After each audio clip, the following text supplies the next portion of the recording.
Bonjour, je suis Dr Dia, je suis spécialiste en épidémiologie, santé publique et santé globale.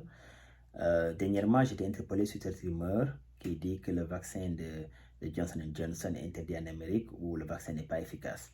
Alors, avant de répondre à ces questions, je tiens à signaler que je suis un chercheur indépendant. Je ne reçois d'argent de personne pour faire cette vidéo, donc il n'y a pas de conflit d'intérêt.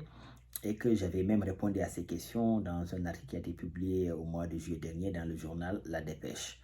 Alors, pour la première question, est-ce que le vaccin de Johnson Johnson est interdit en Amérique? La réponse est non, c'est une fausse information. Ce vaccin n'a jamais été interdit en Amérique et il est toujours utilisé. Seulement, il est important de préciser que ce vaccin a connu une pause au mois d'avril dernier par principe de précaution. Alors, vous savez, dans tous les pays organisés, il existe ce qu'on appelle la pharmacovigilance, c'est-à-dire qui a pour objet, la pharmacovigilance a pour objet la surveillance des médicaments et la prévention des effets indésirables liés à ces médicaments. Alors, qu'est-ce qui s'est passé avec le vaccin de Johnson Johnson au mois d'avril dernier en Amérique? Quand on a commencé à administrer ce vaccin à la population générale, on a remarqué des cas rares de thrombose, c'est-à-dire de coagulation de sang. Du coup, la FDA, qui est l'agence américaine de l'aliment et des médicaments, mais aussi le CDC, qui est le centre de contrôle des maladies, ont recommandé une pause, le temps de faire une investigation. Donc, vous voyez la rigueur scientifique et la transparence dans la gestion. Et après, les investigations ont révélé deux choses, principalement. La première est que toutes les personnes qui ont eu ces cas rares de thrombose étaient des femmes de moins de 50 ans. Et la deuxième des choses est que le rapport était de 7 cas pour 1 million, soit 0,0007. Donc vous voyez que le rapport bénéfice-risque est positif, les bénéfices l'emportent clairement, la suspension a été levée et le vaccin est toujours utilisé.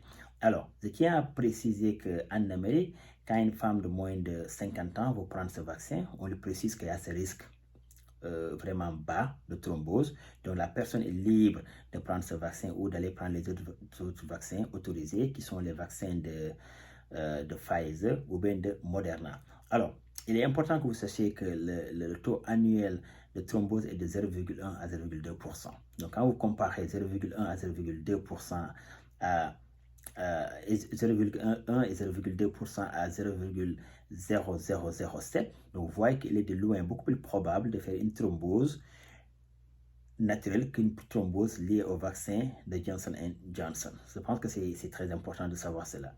Alors, au Sénégal et en Afrique, je vais faire cette recommandation. Si vous êtes une jeune femme de moins de 50 ans, si vous ne voulez pas prendre ce risque très minime de faire une thrombose, donc moi je vous conseille de prendre le vaccin de Sinopharm ou les autres vaccins, mais pas celui d'AstraZeneca, parce que celui-là aussi est associé à des cas rares de thrombose qui s'élèvent à 0,0006%, donc toujours très bas. Ou bien si vous prenez le vaccin de Johnson Johnson, demandez conseil à votre pharmacien ou au médecin. Quels sont les signes d'une thrombose? Comme ça, c'est quelque chose qui est facilement pris en charge quand c'est détecté à temps. Alors, je vais rajouter deux autres choses par rapport au vaccin de Johnson Johnson. C'est qu'au mois de juillet, 60 millions de doses ont été détruites. Cela a été ordonné par la FDA qui, pour une raison très simple, lors des inspections, ils se sont rendus compte qu'il y avait un risque de contamination avec le vaccin de AstraZeneca dans la chaîne de production. Donc, par principe de précaution, ils ont ordonné la destruction de 60 millions de doses. Donc, vous voyez la rigueur dans la gestion de ces vaccins. Et la deuxième des choses que je veux rajouter est qu'au mois de juillet dernier, il y a un article paru dans le journal Le Monde où on parle d'un risque accru de développer une maladie neurologique rare avec le vaccin de Johnson Johnson. Alors, ce que j'ai envie de dire, c'est que ce titre ne reflète pas le contenu, parce que quand vous lisez l'article, parce que moi j'ai bien allé au fond de l'information, vous voyez qu'il est mis clairement que les bénéfices l'emportent clairement, parce que le rapport était de 100 cas pour 12,5 millions de vaccinés, ce qui est 0,00008%. Donc vous voyez que c'est presque nul. Donc c'est pourquoi il est important d'aller au fond de l'information. Maintenant, concernant la deuxième question, est-ce que le vaccin de Johnson Johnson est efficace? La réponse est oui. C'est un vaccin qui est efficace à 72% pour le virus originel de la COVID-19 Et en ce qui concerne le variant Delta, on n'a pas beaucoup de données pour donner une estimation précise, mais pour le moment, cette estimation d'efficacité est située entre 60 et 67%. Alors, ce vaccin est très intéressant parce que d'abord, il est à dose unique. Et deuxièmement, c'est un vaccin pendant les phases tests qui a montré les résultats les plus impressionnants pour les cas graves.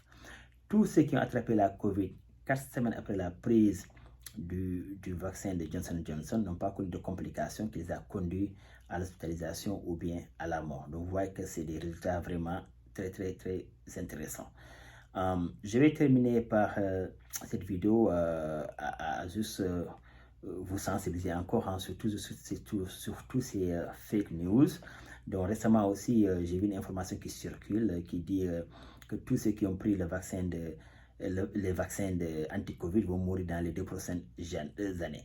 Alors, moi, j'aime aller, comme je vous l'ai dit, j'aime aller à fond de l'information. J'ai ouvert le lien et quand j'ai ouvert le lien, je vois qu'il est précisé que par le site a précisé que ce professeur est en train de défendre une position disant que le vaccin est en train de favoriser l'émergence des variants graves.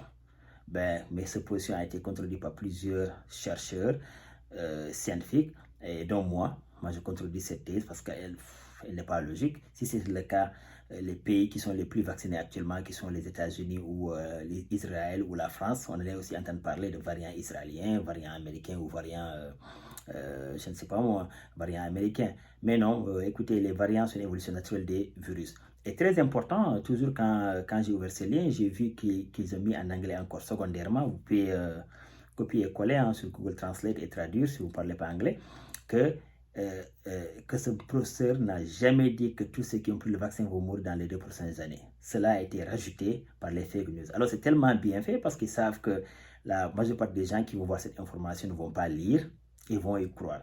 Alors moi, ce que je vous conseille avec ces fake news, quand vous voyez des informations comme ça, donc allez au fond de l'information pour comprendre mieux.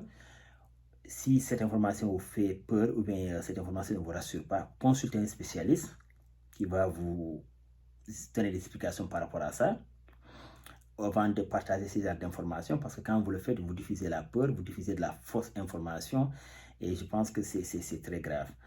Alors, écoutez, j'espère que j'ai répondu à vos questions et que cette vidéo vous sera utile. Si vous avez des questions, vous pouvez les mettre en commentaire. Je vous remercie.